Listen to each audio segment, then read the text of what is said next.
Donald Trump is going to Capitol Hill today to meet with House Republicans to try to pass his one big, beautiful bill, which basically funds all of his priorities for this year and next. So, why is he doing this and will he get it done? Well, I think this is a really interesting test of how much power does Trump still have over the Republican Party. So, obviously, he is the dominant figure in the party.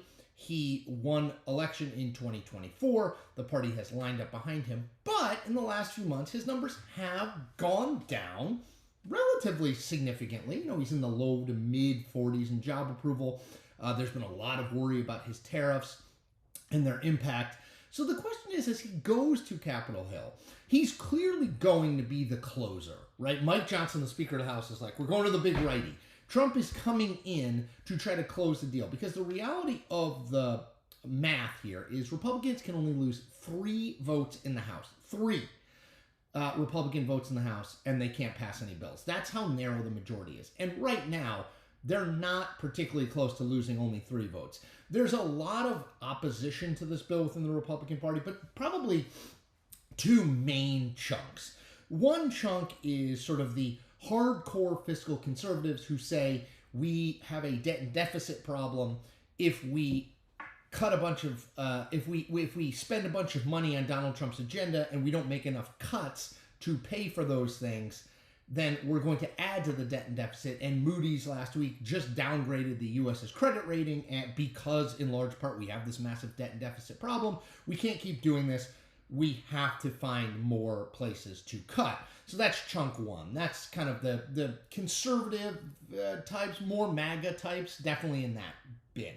In the other bin are more moderate House members, a lot of whom are in swing districts, who were really happy about a lot of the clean energy tax breaks that Joe Biden gave that they're trying to repeal in this bill, that want higher state and local tax deduction numbers. They want that number to be 50, 60, 70,000 that you can write off. These are people from states where there's high taxes, state and local taxes, New York, those in New England, and they don't want people to have to double dip and pay twice.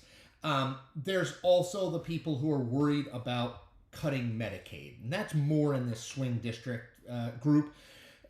In order to make these numbers come close to adding up, they're going to have to cut some or limit some Medicaid, and that's always been a no-no politically. Donald Trump in the past has said he's not going to touch entitlements. That's Social Security, Medicaid, Medicare. So those are the groups. The problem is, if you give to the conservative, fiscally conservative group, you take from these moderates. If you give to these moderates, you make the bill cost more, and that makes conservatives unhappy. So it's a real push-pull. Look, in the past, what has happened here is Donald Trump has basically used a combination of force of personality and sort of thinly veiled political threats to get this stuff done, which is he has said, look, I want these bills in the past. I want this. You need to be for it. If you're not for it, I'm going to make it hard on you, legislatively and politically. And because he is a vengeful guy, and he has made it hard on people politically, there is a belief that he will do so in the future. So, you know, Donald Trump's not a policy guy. Donald Trump's not going to go up to Capitol Hill and be like, I've come up with this new idea that's going to make these moderate swing district Republicans happy and these fiscal conservatives happy. That's not his game. His game is, if you support me, I want this. This is really important for my agenda. We need to get this done, and we need to get it done fast, right? He's the salesman. He's the closer. He's not the in the weeds guy. Can he pull it off? I do think ultimately they're going to get some sort of bill that funds his priorities. And I think that's really a function of necessity more than anything else. Look, Republicans need to show that when they control the White House, the House, and the Senate, that they can do something.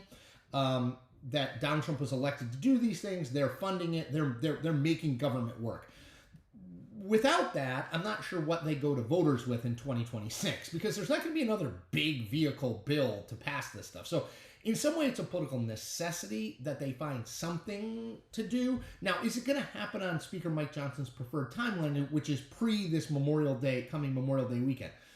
I'm skeptical of that. Trump is going to try to push that because they want to have a vote later this week. They will not have a vote if they don't think they have the votes, to be clear. You don't have the votes.